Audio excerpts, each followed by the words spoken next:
Bismillahirrahmanirrahim. Assalamualaikum warahmatullahi wabarakatuh. Alhamdulillah, wassalatu wassalamu ala Rasulillah wa ala alihi wa sahbihi wa mawalah. Amma ba'd. Alhamdulillah teman-teman semua, di sore hari yang cuacanya cukup syahdu ini kita dipertemukan kembali di kajian rutin KRM di Sahabat Langit KRM. Alhamdulillah atas seluruh nikmat karunia yang Allah berikan, atas seluruh kesempatan, kesehatan yang Allah berikan kepada kita semua. Semoga Allah senantiasa melindungi kita semua ya. 17 Juli besok insya Allah sudah mulai berlaku kembali syarat perjalanan PPKM. Ada vaksin 1, vaksin 2, vaksin 3, ada macam-macam deh. Saya kemarin ditanyakan oleh salah satu petugas di kereta api, Bapak dipersiapkan persyaratannya untuk tanggal 17 Juli yang akan datang. Oke, salawat dan iring salam semoga senantiasa tercurah kepada uswah dan ketua kita Nabiullah Muhammad SAW, pada keluarganya, pada sahabat-sahabatnya yang mulia, juga kepada seluruh umatnya yang beristiqomah dalam meniti jalan sunnahnya. Alhamdulillah teman-teman, kita ada di part kedua. Kita jedanya agak panjang ya, ada sekitar jeda waktu 2 pekan lebih ya. Seharusnya kita pekan yang lalu, tapi kemarin kita ada Idul Adha, jadi kita undur di tanggal 16 Juli pada kesempatan hari ini.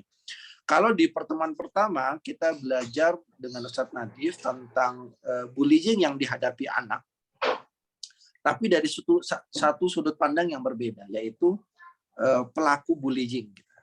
Nah, kita belum menyentuh bagaimana dengan korban bullyingnya. Nah, kalau teman-teman yang ikut di part pertama atau yang belum mengikuti, silakan lihat di channel YouTube-nya Ustadz Nadif, di Nadif Halyani, atau di channel kita di KRM Official di YouTube. Itu kita belajar luar biasa. Kalau kemudian teman-teman review kembali di video yang lalu tentang bullying itu, kita bisa memahami tentang alam berpikir anak, cara berpikir anak yang kemudian terakumulasi, lalu datang momentumnya berupa kehadiran sosok, 3 sosok yang dijelaskan Ustadz Nadif. Kalau tidak Allah yang hadir dengan pertolongannya, syaitan dengan bisikan dan dorongannya, atau yang ketiga, memori buruk dalam alam berpikirnya. Nah, ketiga-tiganya ini kemudian sangat berpotensi hadir dalam setiap siapapun anak itu, termasuk diri kita. Kita dulu kan jadi seorang anak yang mengalami sebuah peristiwa, 1 peristiwa, 3 peristiwa, banyak rangkaian peristiwa dalam tumbuh kembang kita sebagai anak, bahkan kemudian ketika kita tumbuh dewasa pun kita mengalami peristiwa. Dan alam berpikir itu tetap sama. Berpikir, kemudian terakumulasi, ada kesimpulan yang kemudian menjadi sebuah keyakinan, lalu datang momentumnya, Allah hadir dengan pertolongannya, atau syaitan datang dengan bisikannya, atau yang ketiga dengan memori buruk dengan alam berpikirnya. Ketiga-tiganya kemudian memiliki berpengaruh. Nah, itu kesimpulan benang merah dari part yang pertama. Itu penting banget untuk memahami bagaimana menghealing, ada trauma healing setelahnya. Apa yang harus kita lakukan pada anak-anak kita, atau kita sebagai korban bullying misalkan. Atau kita pernah mengalami trauma dalam fase kehidupan kita. Nah, itu ada di part pertama sebenarnya, fondasi cara berpikirnya, konstruksi berpikirnya. Gitu. Nah, pada part kedua dan part ketiga yang akan datang di akhir Juli, kita akan coba gali lebih dalam lagi bagaimana healingnya, apa yang terjadi pada korban bullying dan sebagainya. Nah, pasti dengan Ustadz Nadif Halyani saya kenalkan terlebih dahulu, terutama buat teman-teman yang baru bergabung. Beliau Ustadz Muhammad Nadif Halyani tinggal di Lumajang. Beliau founder dari QRM, bersama saya membantu beliau di Quranic Emotional Release Method, sebuah metode yang mengkhususkan diri untuk terapi healing pada emosi negatif seseorang dengan sudut pandang konseling dan terapi Al-Quran. Kami berdua berangkat dari satu bidang yang sama, yaitu konseling dan terapi Qurani, lalu mengambil satu segmen yang mungkin menjadi primadona, yaitu temanya ada 3. Pertama spiritualitas, kemudian healing, dan parenting. Makanya teman-teman, para ayah dan bunda tergabung dalam satu grup namanya Sahabat Langit KRM. Nah, beliau salah satu pembinanya, Dan beliau juga penggagas satu kelas dengan tagline namanya mendidik tanpa banyak kata. Keren tuh, mendidik tanpa banyak kata. Kita sudah adakan di Jakarta, kemudian insya Allah menyusul di Bandung bulan depan di Agustus. Kemudian di Surabaya kita ada yang healingnya, yang spiritual healing for livingnya, yang untuk personalnya.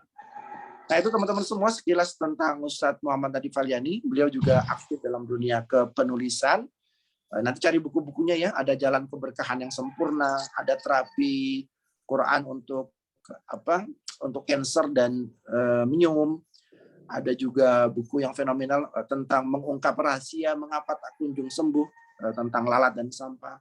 Dan beliau aktif dalam penulisan, aktif dalam menulis artikel-artikel. Kita sudah kompilasikan tapi belum kita share ya. Hatur nuhun, terima kasih buat Teh Fitri yang ada di Bandung, di Sumedang ya, di Sumedang yang sudah bekerja keras untuk mengkompilasi semua artikel, semua tulisan yang dipaparkan oleh Ustadz Nadif jadi sebuah PDF. Ada sekitar 63 halaman.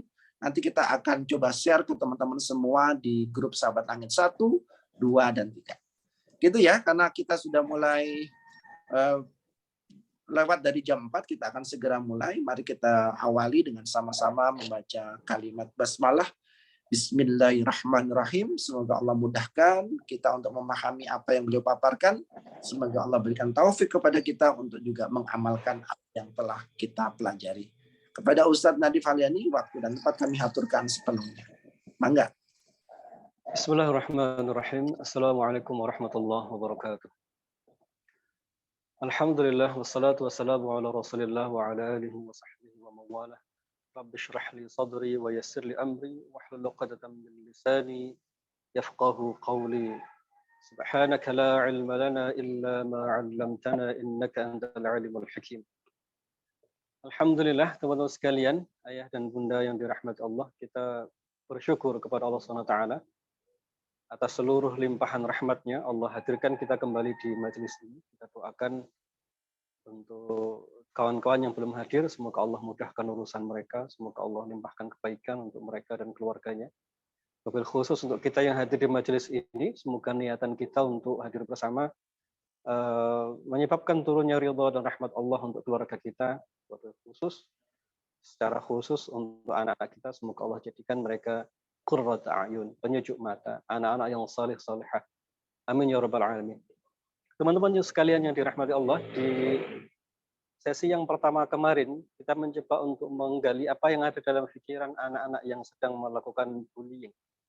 Ternyata itu adalah sesuatu yang sangat berat sebenarnya, karena mereka lah yang lebih berat sebenarnya dibandingkan, dalam tanda kutip, mohon maaf ya, korban.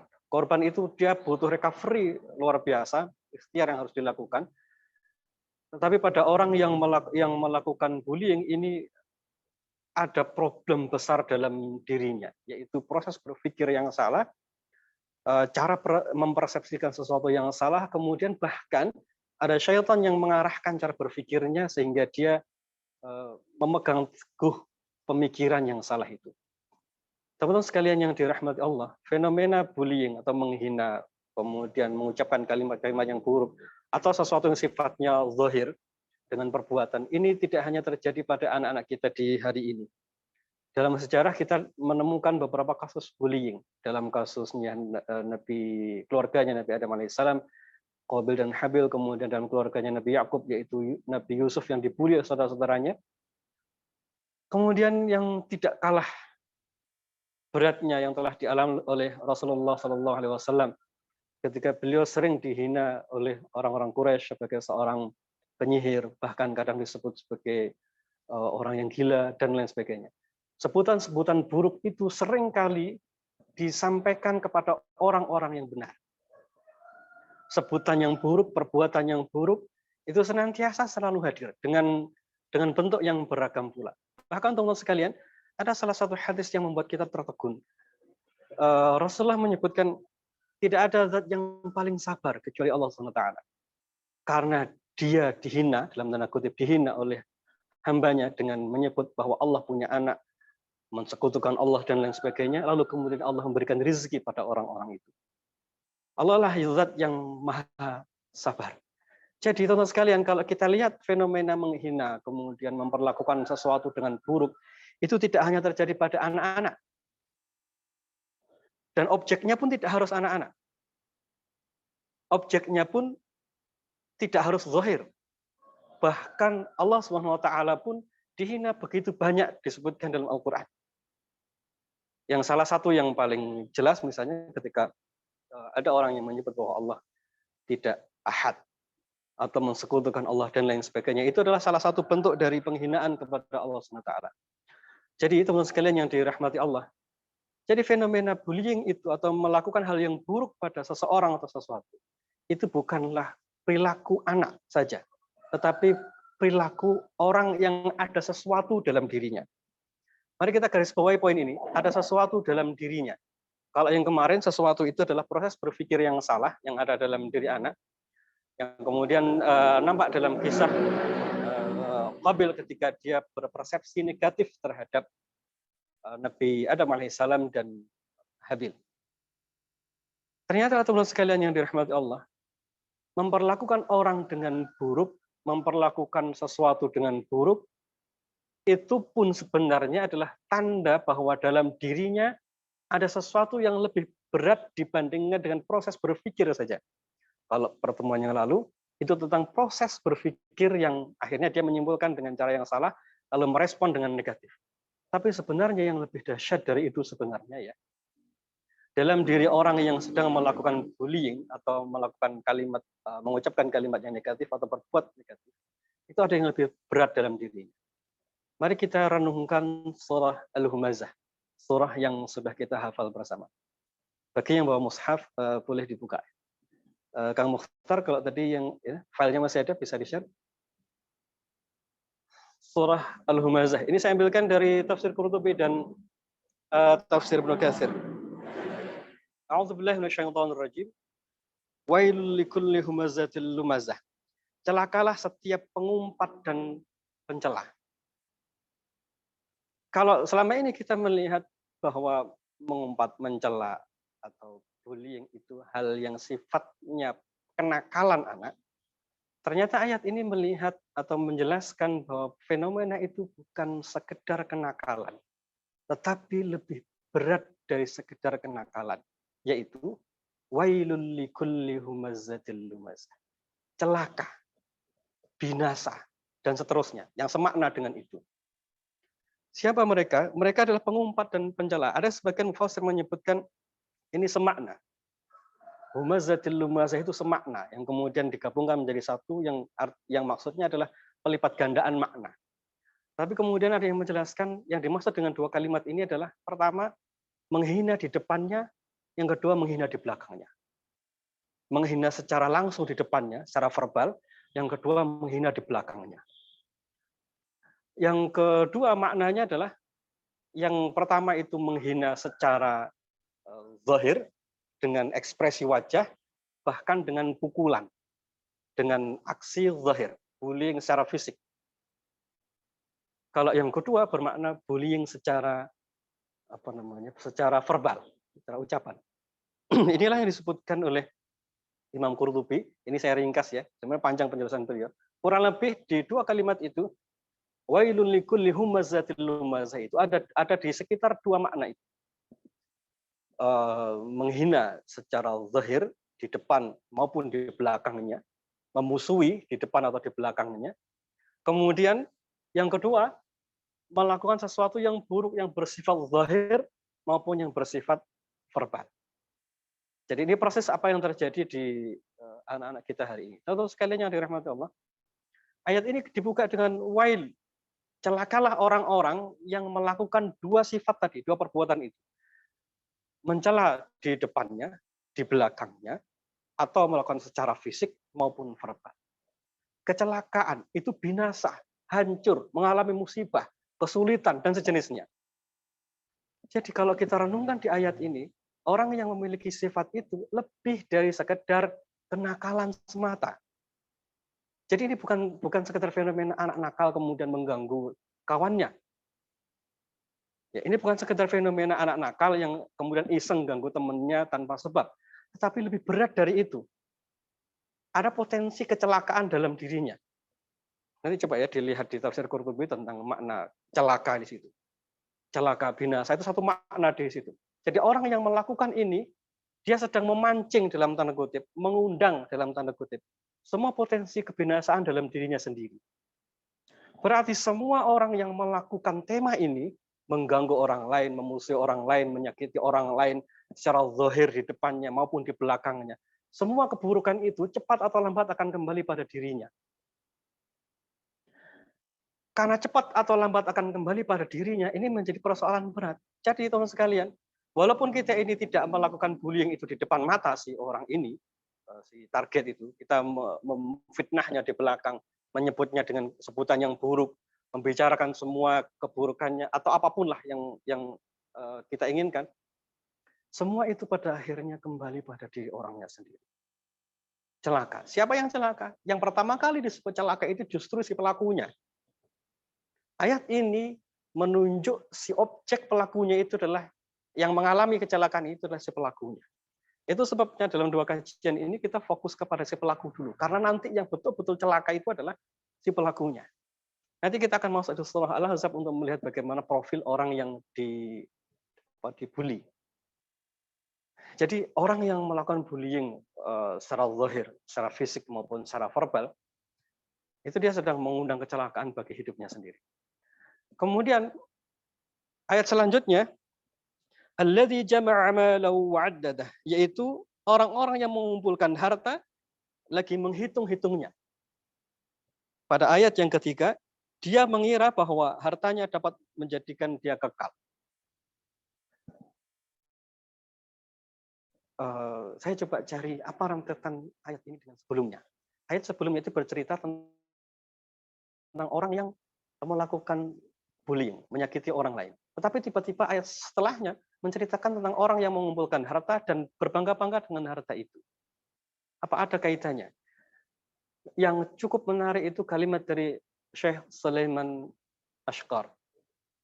Dr. Sulaiman Ashqar. Beliau mengatakan bahwa orang yang melakukan bullying, mengumpat, kemudian mencela tadi, salah satu alasan kenapa dia menghina, kenapa dia berani menyakiti orang lain, kenapa dia berani menzalimi orang lain. Salah satu penyebabnya itu adalah di Dr. Sulaiman Ashqar, Kang Mukhtar. Salah satu penyebabnya adalah karena dia memiliki sesuatu yang bisa dia banggakan. Karena dia memiliki sesuatu yang dia banggakan, yaitu harta yang dia miliki. Jadi teman-teman sekalian, di sini akhirnya kita melihat satu permasalahan kejiwaan yang lebih berat dibandingkan sekedar kenakalan. Kalau kemarin kita melihat itu proses berpikir yang rumit dalam diri anak, lalu dia membuli temannya atau orang lain, ternyata dalam dirinya ketika orang itu membuli orang lain, itu sebenarnya ada keburukannya lebih besar.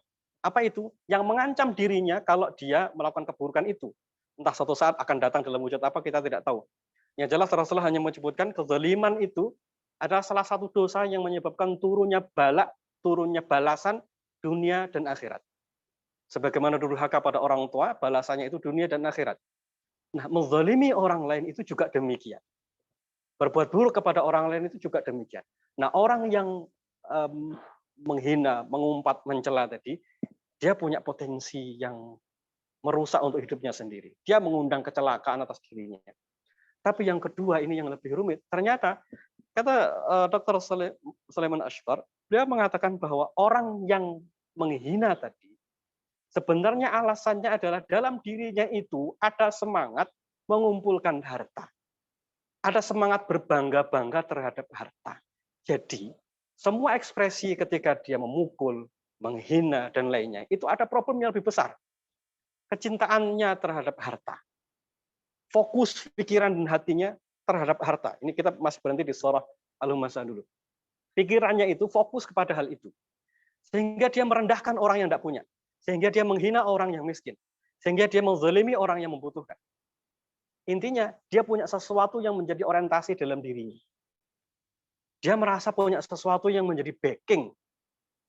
Dia merasa punya sesuatu gitu. Karena dengan sesuatu itu akhirnya dia menghina orang lain.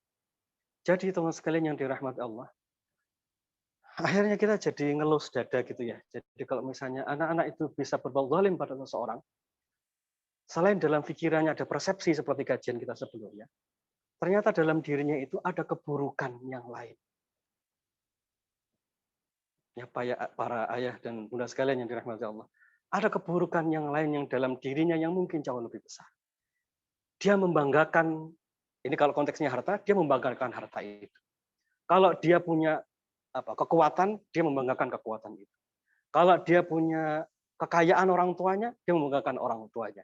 Kalau dia punya kakak kelas, dia membanggakan kakak kelas. Kalau dia punya geng, dia akan membanggakan gengnya itu. Apa artinya? Sandaran terbesar dalam batinnya itu adalah apa yang dia pegang itu sendiri. Hanya itu. Itu yang paling berharga dalam dirinya. Itu yang membuat dia nyaman.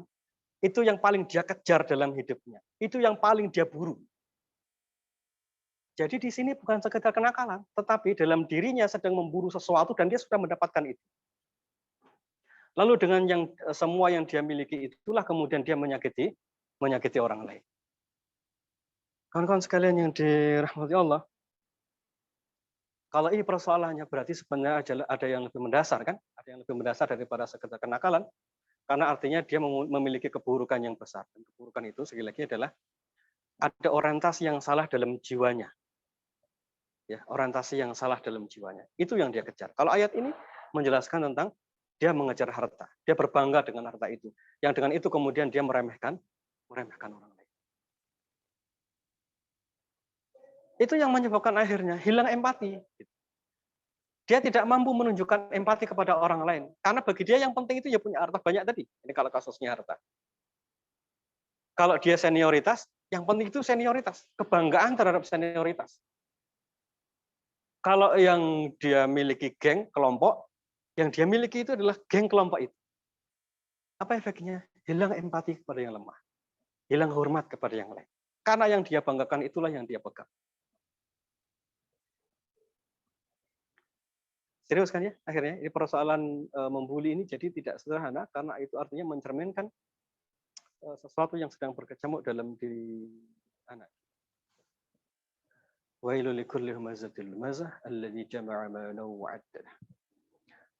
Mereka ini mengundang kecelakaan dalam hidupnya. Dan kenapa dia justru memilih untuk mengundang kecelakaan dalam hidupnya? Karena ternyata ada potensi keburukan yang telah tumbuh terlebih dahulu dalam dirinya. Jadi jika demikian, peristiwa bullying itu bukan peristiwa spontan. Iya, itu bukan peristiwa spontan. Tetapi ada alasan di balik itu. Ada yang tumbuh dalam diri anak itu. Entah dari mana tumbuhnya. Tapi yang paling mungkin adalah itu tumbuh di rumahnya. Tumbuh bersama orang tuanya. Makanya rata-rata kita dapati orang yang berbuat atau membuli ya, rata-rata misalnya yang paling lazim terjadi, dia mengalami kekerasan yang sama di rumahnya. Atau dia tidak mendapatkan haknya sebagai anak. Tidak ditumbuhkan empati kepada saudara dan lain sebagainya. Jadi teman-teman sekalian, cara berpikirnya, sekali lagi, di kajian yang lalu kita mencoba melihat cara berpikir si anak, melihat situasi di sekitarnya, cara dia mempersepsinya. Lalu yang kedua, di surah Al-Humazah ini kita melihat orang berbuat buruk itu sebenarnya dia punya potensi keburukan yang lebih besar. Dia membuli itu artinya dia punya potensi keburukan yang lebih besar. Jika dia di masa anak saja dia berani membuli, berbuat keburukan pada orang lain, maka ketika dia dewasa pun, ketika ini terjadi pada orang dewasa, dia mampu melakukan hal yang lebih dari itu. Itu sebabnya yang tadi disebut, ada orang yang membuli Nabi dengan sebutan Nabi seorang penyihir, Nabi mereka sebut sebagai gila, bahkan mereka pun menghina Allah SWT. Jadi bullying ini sesuatu yang prosesnya sudah tumbuh dari dalam dirinya. Jadi ada masalah keimanan. Masalah naluri sebagai manusia terhadap manusia yang lain. Ini yang sepertinya redup dalam dirinya. Sehingga dominasi hawa nafsunya mengalahkan dan dia akhirnya menyakiti orang lain. Teman-teman sekalian yang dirahmati Allah, mari kita coba lihat di surah Al-Ahzab ayat ke-69. Surah Al-Ahzab ayat 69. Di situ kisah tentang Allah SWT membersihkan nama Nabi Musa alaihissalam. surah ke-33. Bentar. Ayat 69. Wahai orang-orang beriman, janganlah kamu seperti orang-orang yang menyakiti Musa. Maka Allah membersihkannya dari tuduhan-tuduhan mereka yang mereka lontarkan. Dan dia seorang yang mempunyai kedudukan yang terhormat di sisi Allah. Dibuka slide selanjutnya, Kang Mukhtar, di tafsir Qurtubi. Ini berarti di situ. Bukan, setelahnya. Setelahnya, yang bagian atas mungkin, yang ada centang biru itu. Di bawahnya slide 2, slide 3 mungkin.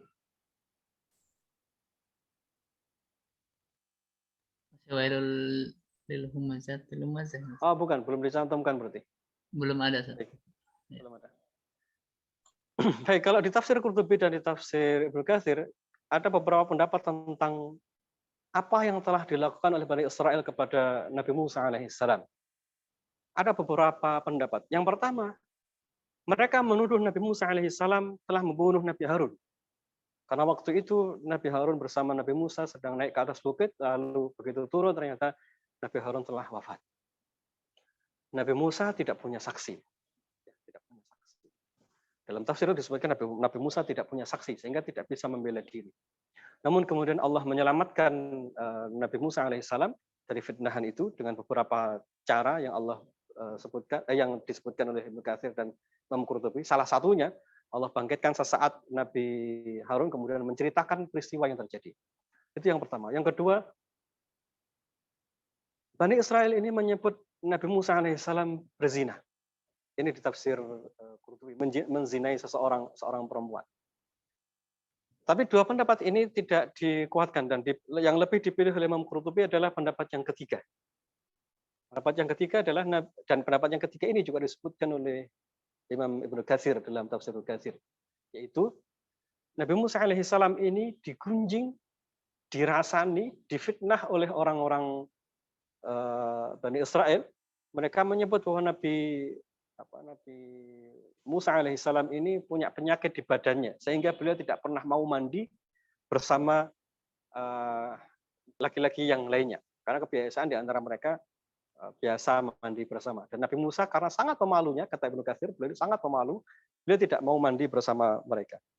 Lalu kemudian suatu saat karena fitnahan ini semakin banyak, fitnahan ini semakin membesar, akhirnya suatu saat ketika Nabi Musa alaihissalam sedang mandi, beliau meletakkan pakaiannya di atas sebuah batu dan beliau mandi. Lalu setelah itu kemudian batu itu menggelinding jauh begitu sampai sambil bajunya itu masih melekat di batu itu.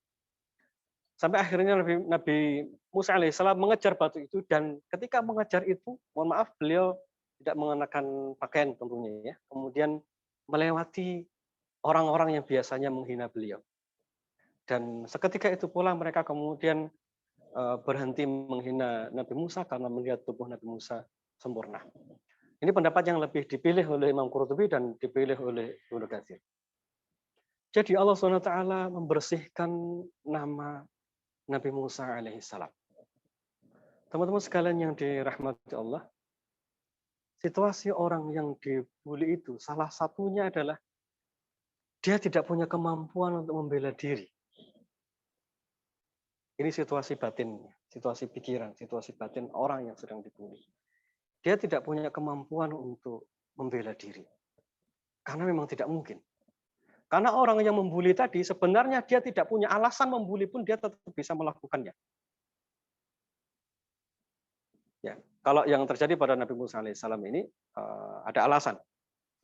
Tapi orang yang pada dasarnya dalam batinnya seperti yang terjadi dalam surah Al-Mazzah tadi, ada keburukan dalam batinnya, dia menghina orang lain, melakukan keburukan pada orang lain tanpa alasan pun bisa. Yang perlu kita perhatikan yang kedua ini adalah apa yang terjadi dalam pikiran orang-orang yang sedang dibully. Yang pertama, dia kesulitan untuk punya alasan, kesulitan untuk menjelaskan. Dan rata-rata orang yang dibully itu dalam situasi terdesak, walaupun dia benar. Walaupun dia benar. Persis seperti Nabi Musa alaihissalam yang ketika beliau mengalami situasi ini ya tidak ada jalan yang lain untuk membela diri. Ya justru dalam situasi tidak bisa membela diri itulah yang membuat orang-orang yang membuli itu semakin senang untuk melakukan bullying. Itu yang pula yang terjadi kepada Nabi Yusuf alaihissalam ketika beliau disakiti oleh saudara-saudara beliau. Yang beliau lakukan adalah bertahan, diam di dalam sumur itu. Lalu kemudian beliau berdoa kepada Allah SWT. Nanti kita akan lihat rata-rata sama cara bersikapnya orang-orang soleh ini. Baik, itu yang pertama. Jadi orang yang dibully itu seperti ya memang tidak mungkin untuk menjelaskan. Kurang lebih sama pula ini yang kita dapati dalam surah Maryam yang dialami oleh Ibunda Maryam ketika beliau ditakdirkan oleh Allah SWT untuk hamil. Mengandung Nabi Isa alaihissalam. Itu apakah masyarakat di waktu itu diam? Tidak. Mereka mempertanyakan semuanya. Mereka semua mempertanyakan. Mereka semua mempertanyakan bagaimana wanita yang sudah masyhur sebagai orang yang baik menjaga ibadahnya, menjaga kehormatan, itu tiba-tiba hamil. Waktu itu apakah ada cara untuk menjelaskan? Tidak ada. Ya gimana? Nyatanya secara fisik mengandung, betul-betul mengandung. Jadi tidak ada yang bisa dilakukan waktu itu.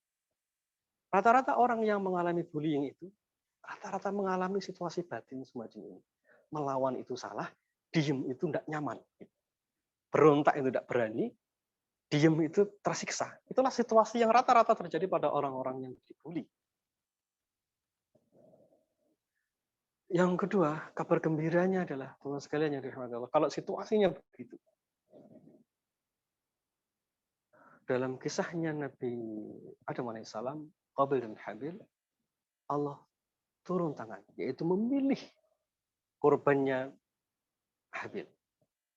Pada kisahnya Nabi Yusuf alaihissalam, Allah menenangkan batin Nabi Yusuf alaihissalam ketika beliau di dalam sumur itu. Dan Allah kemudian mengangkat derajat beliau setelah sekian waktu. Pada kisahnya Ibunda Maryam disuruh berdiam diri selama beberapa hari, disuruh puasa bicara selama beberapa hari. Lalu setelah itu Allah yang menolongnya. Dalam kisah Nabi Musa alaihissalam, maka Allah pun menolongnya. Jadi situasi dibully itu gambarannya begini. Situasi di mana kita tidak bisa melakukan apapun kecuali kita diam. Yang saat itu yang tumbuh dalam pikiran dan batin kita itu hanya satu. Melawan tidak mungkin, diam pun merasakan batin yang sangat tidak nyaman. Menjelaskan itu mustahil, dan diam itu tetap tidak berubah lingkungan di sekitar. Apa yang bisa dilakukan? Itulah orang-orang yang sedang dibully.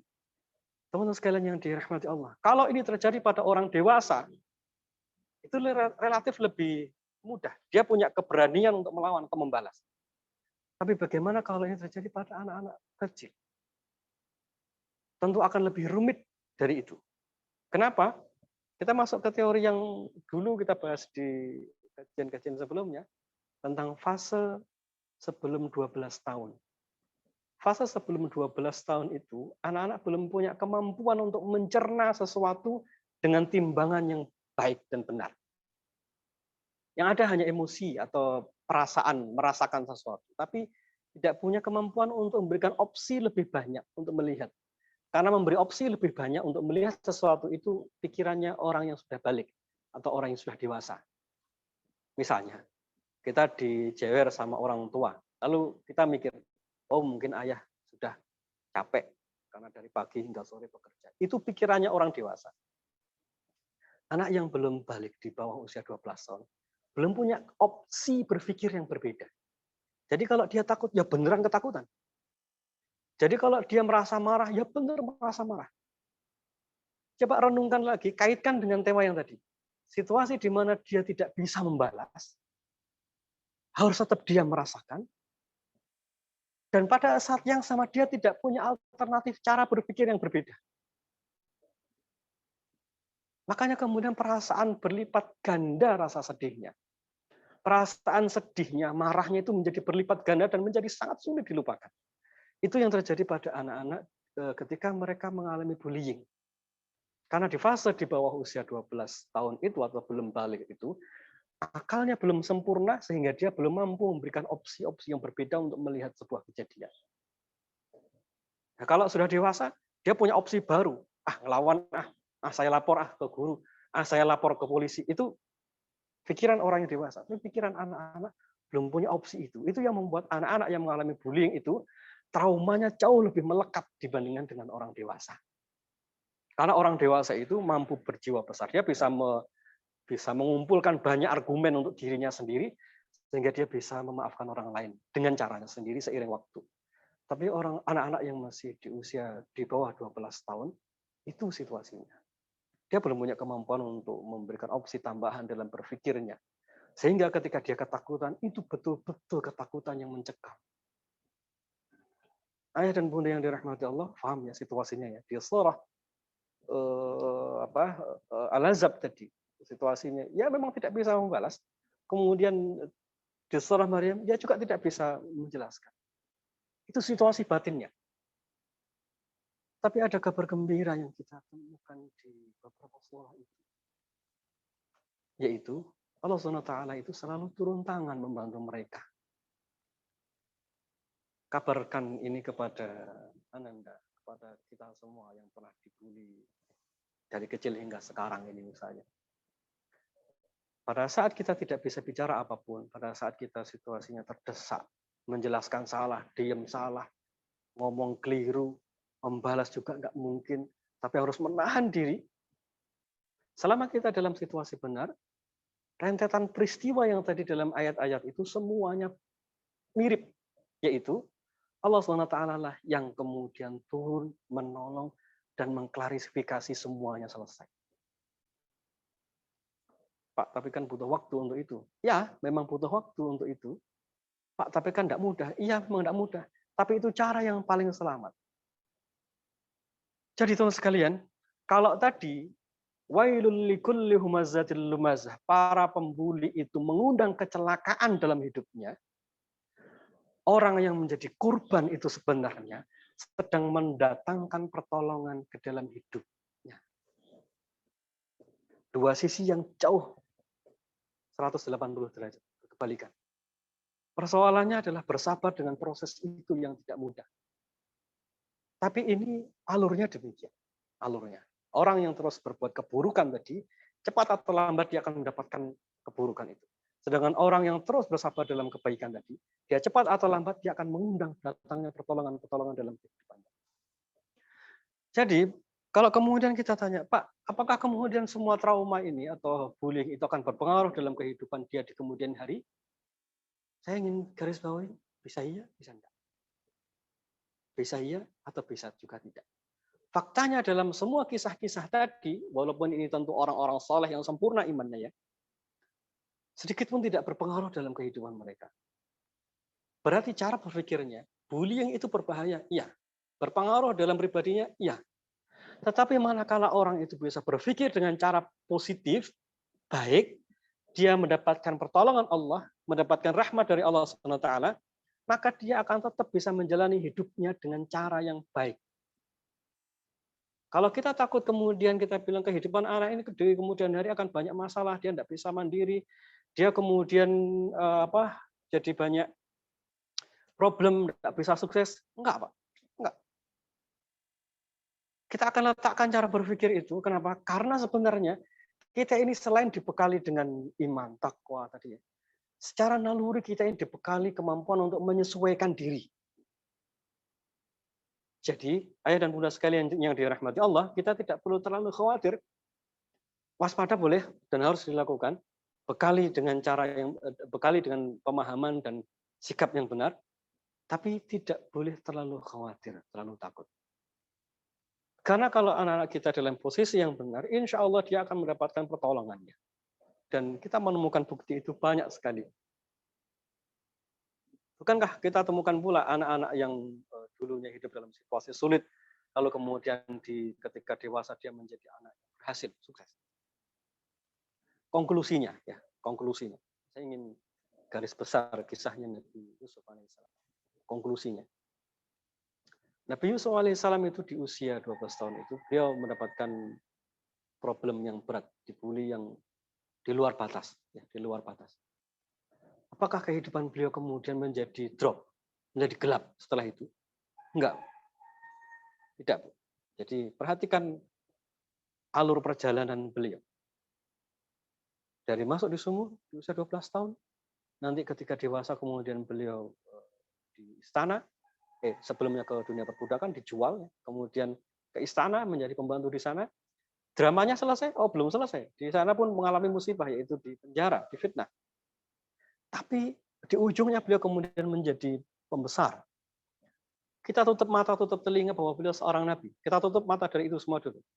Yang real adalah beliau dari kecil hingga kemudian di usia dewasanya, kalau kita sebut karir itu, dalam tanda kutip ya, karir itu naik.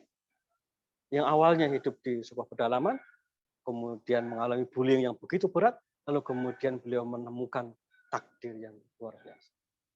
Menjadi seorang pembesar, menjadi seorang nabi, dan lain sebagainya. Dan justru ilmu yang beliau dapatkan semua itu setelah beliau meninggalkan kampung halamannya dari berpisah dengan ayahnya. Kemampuan beliau semuanya itu muncul setelah beliau tidak bersama saudara-saudaranya.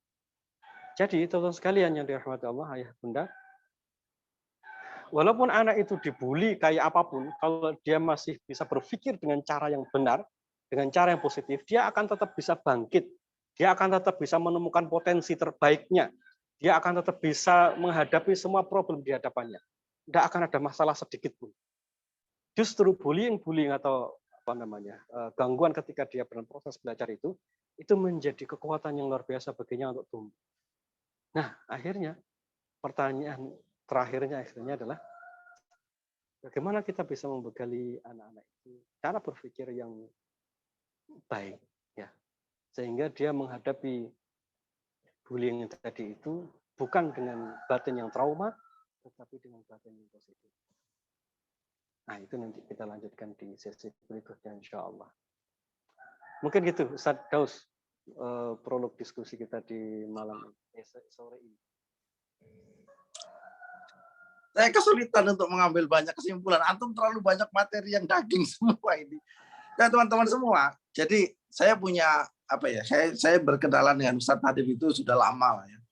Jadi beliau itu kalau sekali ingin memberikan ilmunya itu ini luber-luber menurut saya. Karena ada beberapa hal penting ya yang coba kita ingin detailkan. Ada misalkan pada kalimat wailul likulli humazatil lumazah itu kalau teman-teman mau gali lebih dalam, ini saya tulis sebenarnya di sini banyak banget Ustaz. Ya, detailkan satu persatu aja dulu, nggak apa-apa. Justru yang menjadi perhatian kita semua ya, semua teman-teman ini, para ayah, para bunda termasuk saya, itu bukan tentang dibully nanti lah kita bahas nomor 2 deh ya. Tapi yang pertama yang kita khawatirkan itu adalah munculnya apa yang disampaikan oleh Syekh Sulaiman Ashqar di dalam diri orang-orang yang itu yang membuli. Ya. Kan kita punya kekhawatiran itu karena kalau saya ambil konklusinya tadi sebenarnya muncul bibit kelemahan karakter dalam diri orang tersebut. Betul tidak? Ya, betul. Karena dia menyandarkan batinnya pada sesuatu di luar dirinya kan gitu ya. Iya, itu artinya dia sebenarnya sangat rapuh. Sangat rapuh. Kalau itu nanti hilang, dia menjadi orang yang sangat mudah terombang-ambing. Dia itu punya backing sesuatu entah apa gitu dalam jiwanya ya, yang dia yakini itu bermanfaat. Lalu kalau itu hilang, dia tidak punya kebanggaan terhadap apapun. Kalau misalnya dia menghadapi benturan atau perlawanan yang jauh lebih besar, dia bisa putus asa seketika. Jadi sebenarnya pembuli ini jauh lebih rapuh dibandingkan dengan orang yang dibully. Jauh lebih rapuh. Dan yang kita khawatirkan sebenarnya kalau tiba-tiba anak kita membuli orang lain, membuli adiknya, membuli temannya, atau kita sendirilah biasa membuli orang lain, yaitu situasi jiwa kita sebenarnya sangat rapuh. Kita tidak stabil. Kita sangat labil. Kemudian yang kita khawatirkan, bullying tadi itu kan baru range-nya itu antara kenakalan ya, yang bentuknya kenakalan, lalu membuli teman, Tapi ada yang bully yang sifatnya akidah. Nah, Betul ya? Sampai akhirnya dia misalnya di surah Al-Qalam, orang menyebut Nabi dengan sebutan majnun, menyebut Nabi sebagai penyihir, menyebut Allah dengan sebutan-sebutan yang tidak layak, Allah Maha Suci dari itu semua.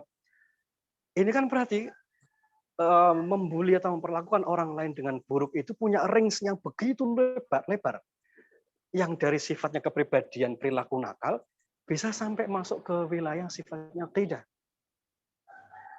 Makanya perhatian kita dari awal bukan ke korbannya dulu, tetapi ke pelakunya, karena ini berat. Karena dia punya potensi untuk mengarah ke sana, dan saya tertegun ketika melihat penjelasan dari Syekh Sulaiman Ashkar. Beliau sangat jelas sekali menggambarkan. Ternyata ayat setelah wailul likulli humazatil lumazah itu argumennya adalah orang itu membuli karena dia ada sebuah masalah dalam dirinya. Orientasi yang salah, harta atau yang lainnya lah. Yang jelas ada sesuatu yang buruk dalam jiwanya yang itu menyebabkan munculnya perilaku buruk tadi. Karena itu yang lebih rumit ya. Jadi ini maksud saya begini. Kita melihat kalau misalnya anak kita berbuat keburukan kepada temannya, jangan fokus ke keburukannya. Tapi perhatikan, kenapa ya dia melakukan keburukan itu. Kan ayat ini renungan dari surah Al-Humazah ini akhirnya gitu kan cara berpikirnya. Oh dia mencela, oh ternyata dalam batinnya itu begitu ya bersandar pada harta. Oh dalam batinnya ternyata dia merasa bangga ya dengan yang dia miliki itu. Oh dari situ ternyata dia menganggap orang lain rendah ya. Itu kan ada permasalahan yang lebih rumit di batinnya. Lebih rumit. Nah itu yang mungkin yang perlu kita renungkan. Akhirnya penyelesaiannya bukan sekedar, nah kamu jangan melakukan kezoliman itu lagi. Tidak cukup sesederhana itu akhirnya. Karena akhirnya kita harus mengajarkan dia tentang tauhidnya dulu kepada Allah. Tentang kalau konteksnya harta tadi, harta itu apa sih? Kenapa kamu harus bangga dengan harta itu? Misalnya dia menzalimi orang lain karena ayahnya pejabat gitu. Kita harus bilang, kenapa sih kamu bangga dengan jabatan? Ini semua tidak ada artinya. Atau misalnya dia karena bangga karena fisiknya besar lalu dia menyakiti, atau dia senior gitu, senior kelas di atas gitu lalu menyakiti adik-adiknya. Di situ ada persoalan yang sangat serius, kita harus cerita ke anak tentang, nah, apa pentingnya kamu jadi senior? Dialog itu nanti pelan-pelan kita akan sangat mendasar. Kita sampai akan bilang, nah, buat apa kamu pergi ke sekolah bawa motor baru itu? Apa pentingnya motor baru itu bagimu? Itu hal yang pada akhirnya menjadi sangat mendasar dalam rohaninya. Gitu ya mungkin ya logika sederhananya tentang kenapa akhirnya anak-anak ini muncul dalam perilaku bully, karena ada yang mendasar di jiwanya yang tidak pas. Kalau kemarin itu masih tentang cara persepsi ada yang salah. Tapi di secara rohaninya ada yang salah. Ya, kalau kemudian diskusi itu dikembangkan lebih jauh lagi, bagaimana ketika kelemahan karakter itu, bibit-bibit kelemahan karakter dalam dirinya itu tidak tergerus bahkan terus berkembang, masuk fase dewasa. Nah itu. Kan kebayang nggak?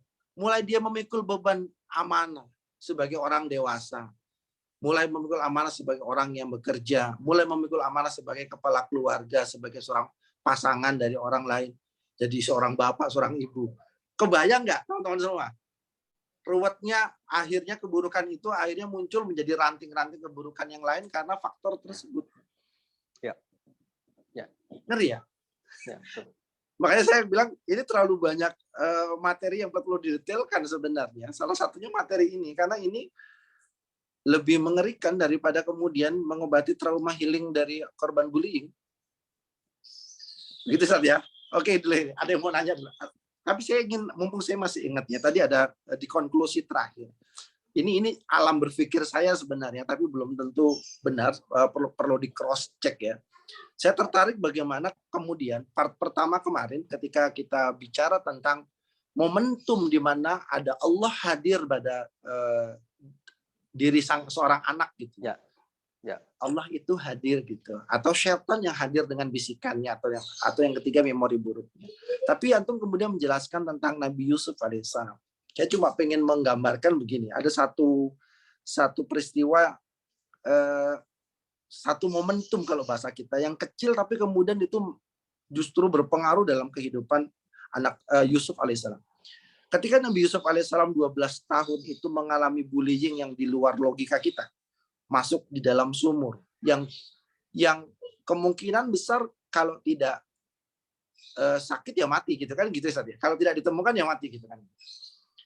Tetapi ada satu momentum Allah hadir di sumur tersebut. Kalau tidak salah begitu ya.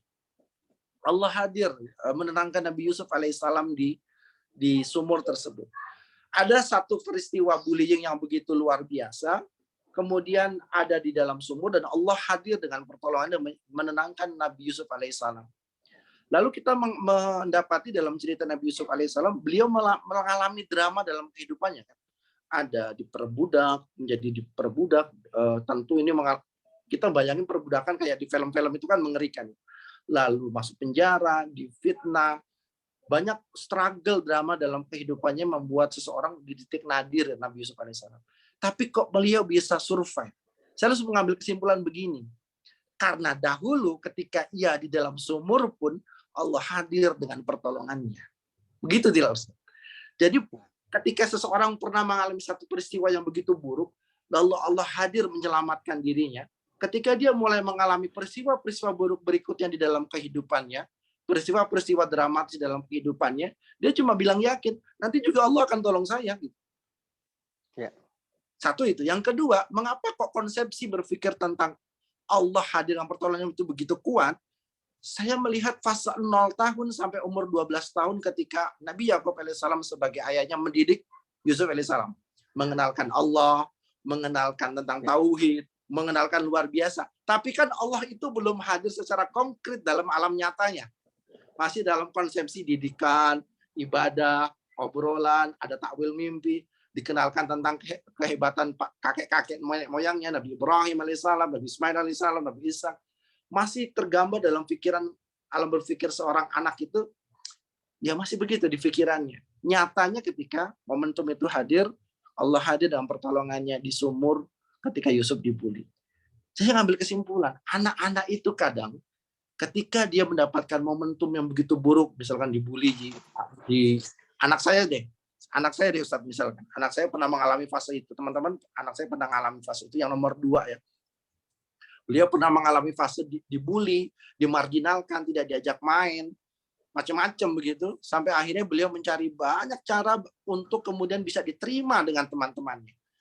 Ya. Negatifnya adalah beliau mencari cara dan mengikuti cara bermainnya anak-anak itu, cara berkomunikasinya anak-anak itu, agar bisa diterima.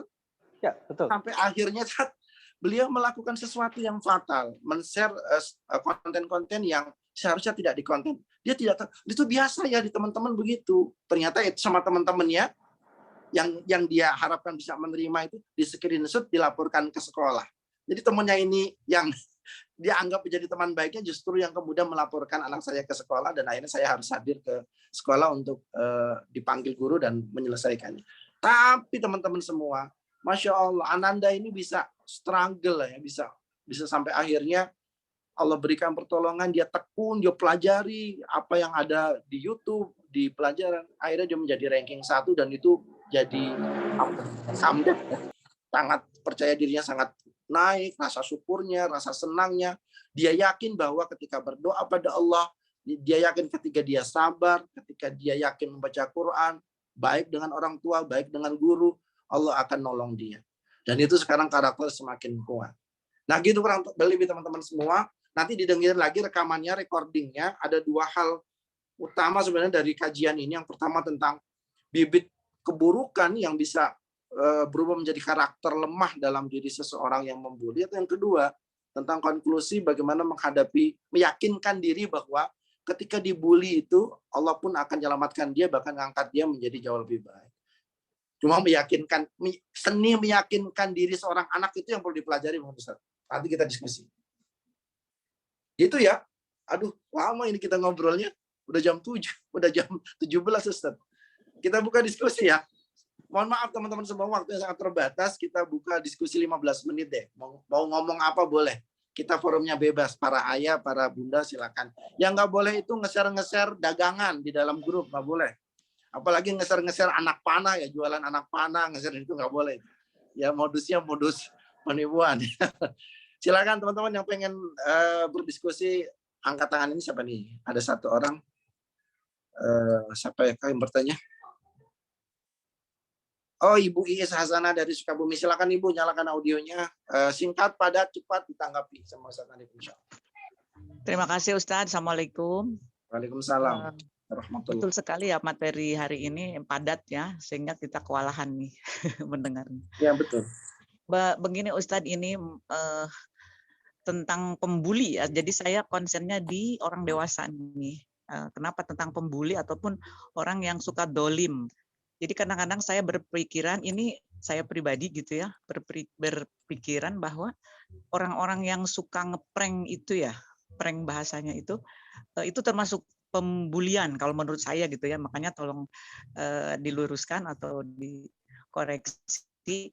Jadi kalau menurut saya seperti itu, dan saya memang paling tidak suka dengan prank, walaupun pada akhirnya diterangkan bahwa prank itu cuma bercanda mainan dan sebagainya. Tapi tetap saja orang tersebut sudah down ataupun sudah merasa nggak enak, walaupun pada akhirnya kita katakan itu hanya bercanda. Kemudian kalau begitu mungkin yang harus kita selesaikan itu pembulinya ataupun pempranknya itu. Karena kata Ustadz tadi malah lemah dia tuh sebenarnya orang yang lemah, ataupun dalam surat Al-Humazah itu dia sedang berbangga-bangga dengan komunitasnya, dengan apa, dengan jabatannya misalkan, dengan statusnya sebagai suami ngeprank istri misalkan seperti itu. Jadi mungkin kalau menurut saya benar nggak Ustadz kira-kira, jadi seorang pembuli atau pengeprank itu yang harus dibetulkan. Kemudian karena dia sudah gali lubang untuk diri, kemudian dia sudah berbuat dolim, kemudian juga dia lemah gitu ya, yang saya dengar tuh yang terakhir lemah, sebenarnya tuh dia lemah untuk menutupi kekurangannya. Kira-kira kurang lebih begitu, mohon koreksi Ustadz, terima kasih. Ya, silakan Ustadz. Ya, kita punya problem di sini, yaitu orang tua yang lupa memberikan bekal bahwa membuli itu salah satu perbuatan yang buruk. Jadi bagi kita yang anak-anak masih ada di rumah ya, belum mondok atau mungkin masih pulang pergi karena tidak mondok, bekali dengan tema ini, yaitu membuli itu salah satu perbuatan yang buruk. Ya, salah satu perbuatan yang buruk. Dan secara alami kalau kelemahan dalam dirinya hilang, dia tidak akan melakukan itu. Kemudian yang kedua untuk para guru. Jadi ada di dua sisi. Jadi para orang tua harus menyampaikan karena memang harus dibekali. Bukan hanya membekali cara menghadapi bullying, itu nomor kedua, tapi membekali supaya anak-anak tidak melakukan bully. Karena itu masuk dalam keburukan yang besar nanti efeknya. Para orang tua membekali, kemudian yang kedua para guru.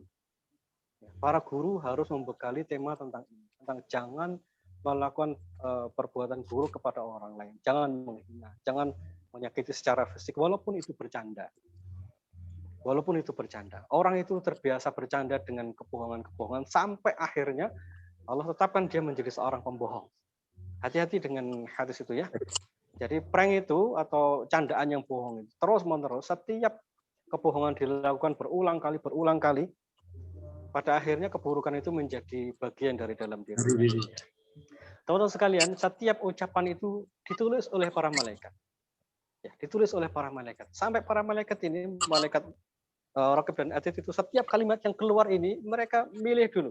Ini kalimat yang baik, ini kalimat yang tidak baik. Kalimat yang tidak baik kemudian masuk di catatannya malaikat Atid. Kalimat yang baik masuk ke catatan malaikat Raqib. Setiap kalimat yang keluar dari lisan kita semuanya terekam. Imam Malik kemudian ketika beliau sakit, atau Imam Ahmad ya saya lupa. Ketika beliau sakit kemudian mengeluh aduh gitu. Kemudian yang lain ada salah satu ulama yang menyebut beliau, kemudian beliau mengatakan sesungguhnya setiap ucapan itu akan ditulis. Maka setelah itu kemudian beliau tidak pernah mengeluh, mengaduh ketika sakit. Jadi itu konsep itu yang harus ditanamkan dulu. Nah, kalau kamu bercanda sama teman, walaupun kamu ini bercanda ya, kalau itu menyakitinya akan ditulis dan kemungkinan ditulis menjadi sebuah keburukan. Hal-hal semacam ini harus diajarkan terlebih dahulu untuk mencegah supaya tidak ada bullying dan lainnya. Jadi betul sekali, Bu Is, ini yang perlu diselesaikan menjadi PR kita bersama, para guru, kemudian orang tua adalah membekali anak-anak supaya tidak melakukan keburukan pada teman-temannya. Nanti insya Allah dengan sendirinya korban itu bisa dicegah. Insya Allah kalau orang tidak melakukan kezaliman, ya korbannya insya Allah juga tidak ada. Gitu ya. Semoga Allah mudahkan. Ya, terima kasih Ustaz. Ada beberapa pertanyaan di chat ini, tapi beberapa juga sudah dijawab saja tentang misalkan dari Mbak Yeni Bahtia tentang bagaimana mengingat orang yang menganggap bullying yang dia lakukan sekedar bercanda, ini tadi sudah dijelaskan. Kemudian ada yang pertama dari Ibu Dini Umum Furqan, anak saya menikah, anak-anak mau masuk pondok nih agar dia tahan bully dan enggak melakukan bullying, apa yang harus dilakukan? Itu yang pertama. Kemudian bagaimana sikap kita kepada pembuli yang sering kita temui setiap hari gitu. Nah, ini agak menarik Ustaz, dari Ibu Amidan. Bagaimana menyikapi jika yang membuli itu adalah orang tuanya sendiri, terutama ibu, sehingga membuat si anak trauma. Setelah digali dari orang tua ternyata memang bermasalah seperti yang Ustaz tadi sampaikan, benar kan? Jadi ternyata ketika ada sesuatu yang buruk dalam karakter diri seseorang, lalu dia bertambah dewasa, menikah dan sebagainya, beban amanah bertambah, ya hal sepertinya yang terjadi. Itu ada 3 pertanyaan kurang lebih. Yang pertama ketika di pondok, kemudian yang kedua ketika mau masuk pondok, yang kedua menyikapi orang yang membuli setiap hari ketemu, gimana cara ngingatinnya, ketiga bagaimana kalau orang tuanya berubah nih jadi justru yang membuli anaknya gitu. Baik, Kan ada ya. Halo. Yang pertama dulu aja, yang pertama dulu. Ya. Kalau kita ke pondok, ayah dan bunda sekalian, ngobrol dengan para asatidnya, dengan ustadz dan ustazahnya, ngobrol dengan jelas, sampaikan tema ini. Bahwa kita tidak bisa mentolerir adanya bullying di sekolah, di pondok. Bahkan sekarang sudah ada undang-undangnya, itu jadi bisa kena pidana yang berbuat keburukan. Jadi lakukan ikhtiar, sampaikan ini kepada wali murid, kepada wali kelas, pada guru, pada musrifnya, sampaikan bahwa bullying itu salah satu tindak pidana kalau sekarang ini. Dan kita tidak bisa mentolerir hal itu. Supaya pihak sekolah atau pihak pondok juga melakukan pencegahan. Sarankan kepada mereka, yang kedua, sarankan kepada mereka untuk membahas tentang tema-tema ini. Bahwa prank itu bagian dari dusta dan kezaliman misalnya. Mengganggu orang lain, mengambil barang yang bukan miliknya termasuk dosa. Menyakiti teman itu termasuk dosa dan lain sebagainya.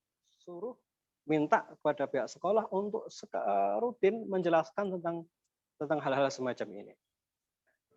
Kemudian untuk kita sendiri, apa yang harus kita bekalkan untuk anak-anak? Satu, semua tema yang tadi kita bahas di beberapa kisah-kisah tadi, salah satu kuncinya itu adalah pada saat anak-anak bisa merasakan dalam tanda kutip Allah dalam kesehariannya. Karena itu yang paling membuat dia bisa bertahan. Karena pada akhirnya nanti kita tidak bisa mendampingi mereka. Kalau kita bilang, nak sabar, realnya dia yang hadapin. Sabar itu bentuknya belum ada dalam bayangan mereka. Kecuali kita telah menanamkan tema tentang Allah.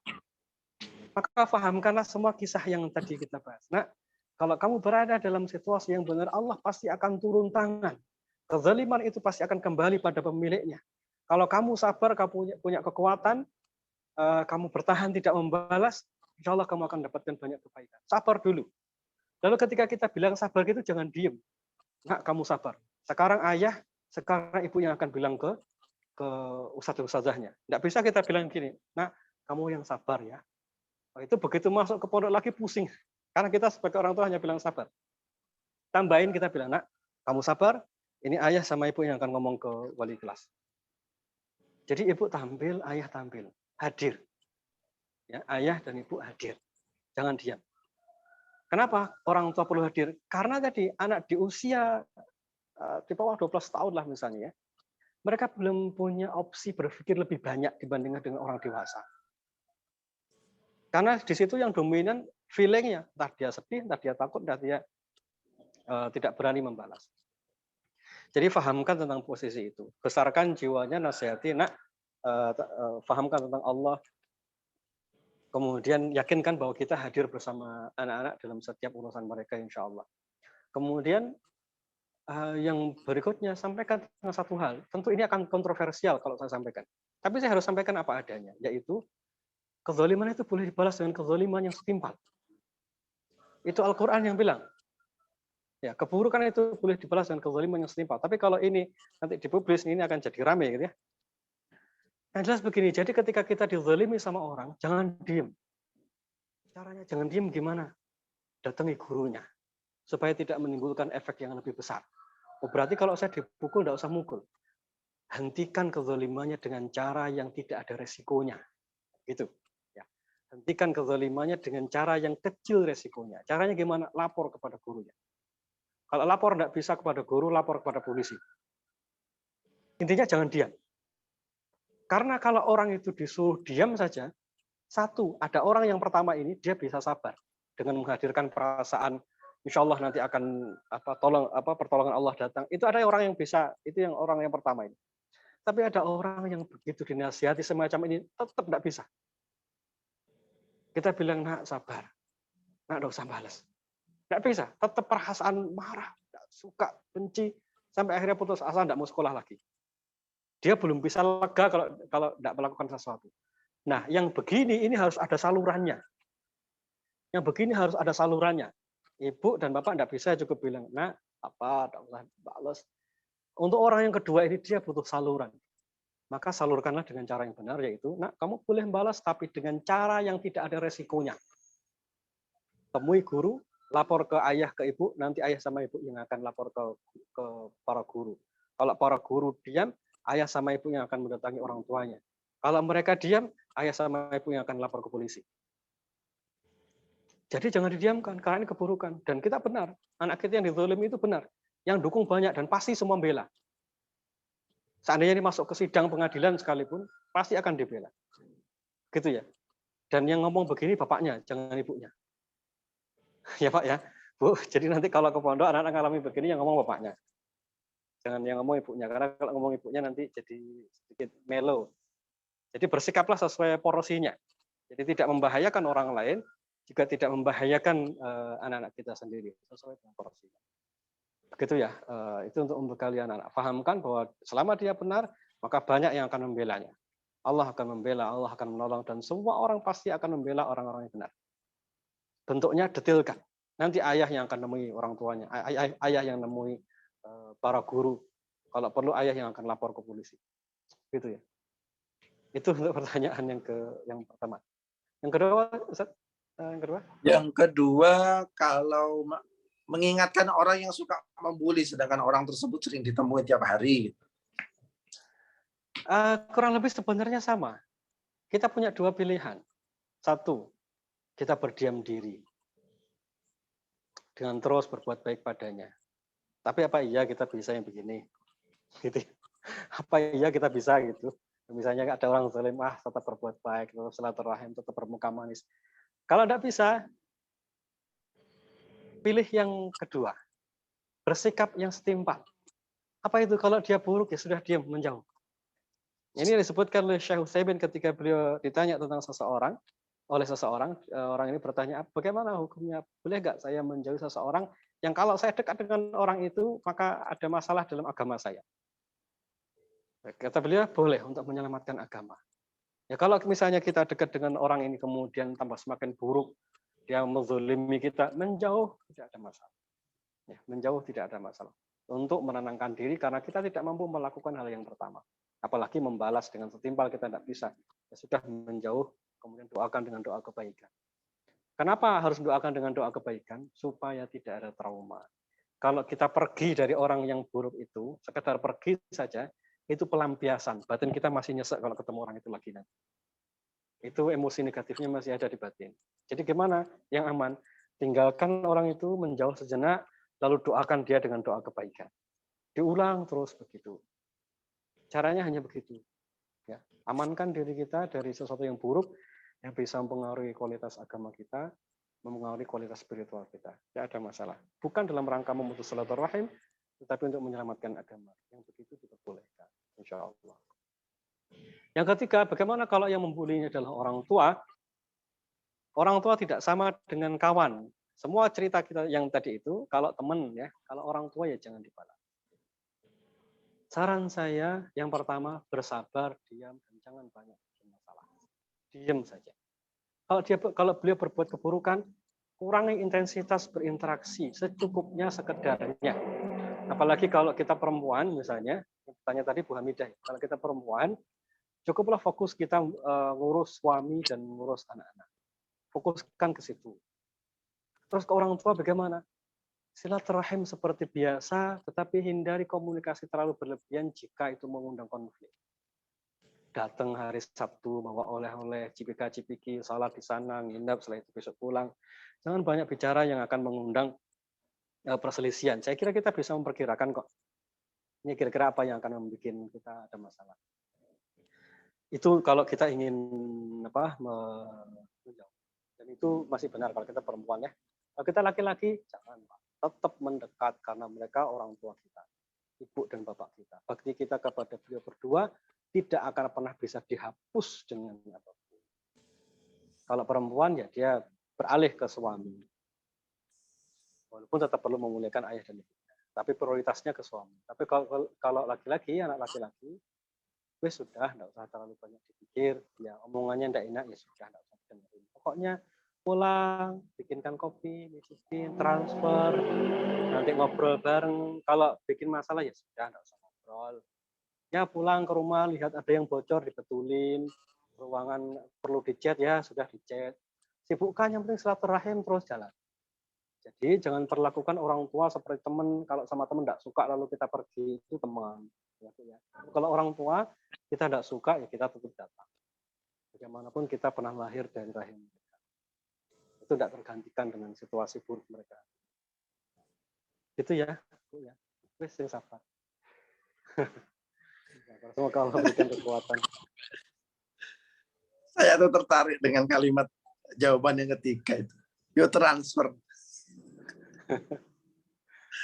Bu, sampun ditransfer itu. Tiap minggu ditransfer insya Allah. Lagian sudah sering dibully insya Allah, ya wis kebal insya Allah. Serapopo. Wis gak apa-apa. Ya toh? Gitu ya. Semangat ya. Buat temannya Bu Amidah. Sudah sering dibully toh. Toh sudah dibully selama 15 tahun, 20 tahun. Ya alhamdulillah masih punya anak, punya suami, punya banyak hal. Alhamdulillah. Itu kan bukti pertolongan Allah. Toh?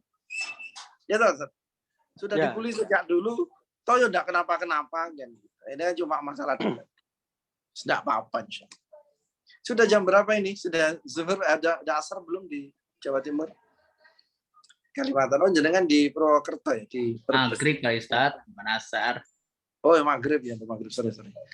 Oke teman-teman semua, kita lihat dulu ya. Bahasanya kita off dulu karena sudah jam 17:22, hampir setengah 6. Tapi saya minta teman-teman di review lagi ya. Recordingnya nanti kita share di grup, di review lagi. Karena sebenarnya ada, kalau saya boleh, materi yang disampaikan oleh Ustaz tadi pada sore hari ini itu 2 materi sebenarnya. 2 materi yang terpisah yang seharusnya didetilkan satu persatu dan banyak diskusinya. Karena nanti kemana-mana itu kalau satu diskusi dipanjangkan banyak banget itu. Bisa kita bedah. Kita ketemu lagi di grup PA di Sahabat Langit KRM. Buat teman-teman yang bergabung, silakan bergabung. Yang Surabaya, Jember, Lumajang, Purwokerto. Dari mana? Pasuruan, Malang. Kita ketemu di Surabaya ya, tanggal 30 Juli insya Allah di hotel Nariah 31. Tanggal 31 Juli di Surabaya insya Allah. Saya hadir insya Allah sehari sebelumnya insya Allah. Jadi kalau pengen diskusi, pengen ngobrol-ngobrol boleh dah. Di Agustus tanggal 21 kalau tidak salah kita ada di Bandung. Karena ini di Bandung insya Allah. Datang ya teman-teman semua ya. Kita diskusi banyak buat para ayah, para bunda di Bandung dan sekitarnya. Tasikmalaya, Garut, Ciamis, Kuningan, macam-macam deh. Silakan datang ke Bandung. Nuwun sewu Ustadz, saya harus segera pamit dengan waktu maghrib. Terima kasih buat Ustadz Nadi yang sudah hadir dan memberikan paparan yang begitu banyak kepada kita semua. Terima kasih juga buat teman-teman yang mau berpartisipasi pada kesempatan kali ini. Saya minta maaf ya kalau tidak semua bisa bertanya dan memberikan waktu yang lebih panjang untuk bertanya. Tapi insya Allah konklusi yang tadi itu, konklusinya tadi tentang kisah Nabi Yusuf, hadirnya Allah, hadirnya momentum pertolongannya Allah, kemudian bibit kelemahan dalam diri seseorang itu nanti didetilkan lagi, dicari coret-coretannya, biasakan menulis. Lalu ada bocoran rahasia healing dalam menghadapi trauma dalam sudut pandang konseling Qurani, yaitu tadi menjauhi sebab yang membuat seseorang trauma dengan alasan menyelamatkan agamanya. Yang pertama, yang kedua mendoakan kebaikan ya. Lah Ustaz, saya jengkel sama orang tersebut, masa saya bisa mendoakan kebaikan? Nah itu masalahnya. Kalau kita masih berpikir dengan sudut pandang aku gitu, aku kan yang paling sedih, aku yang paling kecewa, aku yang tersakiti gitu. Nah itu yang akan membuat jiwa semakin terap. Nanti kapan-kapan kita bicara tentang tema healing ya, mungkin bulan depan deh, di bulan Agustus, September kita coba bicara tentang tema-tema healing. Banyak ya, banyak tuh nanti luka batin pernikahan, ada yang bilang luka batin pengasuhan, ada yang bilang trauma, kecewa, macam-macam. Kita lihat nanti. Oke, gitu matur suwun buat Ustaz Nadif, Ustaz Muhtar sudah membersamai selama ini, Ustaz Faizi juga, Ibu Evita. Semoga sehat selalu Ibu Amida, Ibu Yeni. Banyak banget ini ada teman-teman baru. Matur suwun semuanya. Kita tutup dengan hamdalah dan doa kafaratul majelis.